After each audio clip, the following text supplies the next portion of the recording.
diamond industry is 130 years in the making, and in the last number of years we've seen the media highlight the problems in supply chain.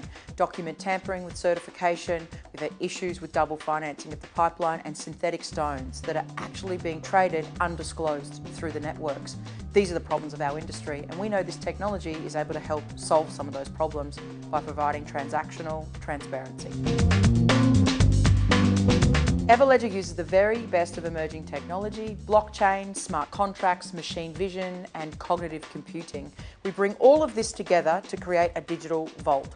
The ability to track diamonds from the source of their mine to the market and engage with all stakeholders so that we can provide a transactional trust layer to the network. This question of industry adoption is interesting.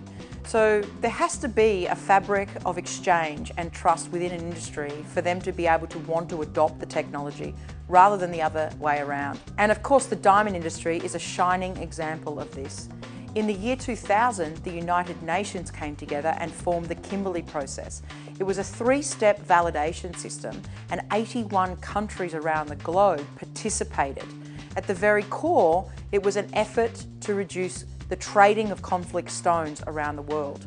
Now we wind forward to today, there's been 15 years of consortium, practices and standardisation of industry between all of those countries.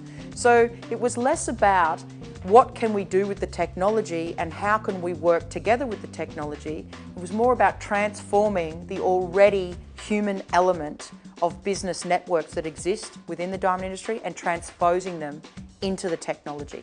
Often industries are faced with the challenge of adopting new technology and they have to change business processes or learn to work with new participants in industry that they do not trust. And of course in the diamond industry, we were able to mirror all of that across into a digital form. Standardisation is an important, successful thread to adoption of technologies globally. There are already efforts being afforded well beyond Everledger in this space. ISO is being formed, I'm on the World Economic Forum, Standards Australia is leading the charge, and of course we're seeing best practices being adopted by industry. It's also very clear that the open source communities with Hyperledger and the efforts with R3 and Corda are moving fast towards interoperability between fabrics. It's coming. The issue is not if, the issue is when. Everledger began applying the technology to diamonds, but it was very clear to me that we were able to apply the same technology to other asset classes.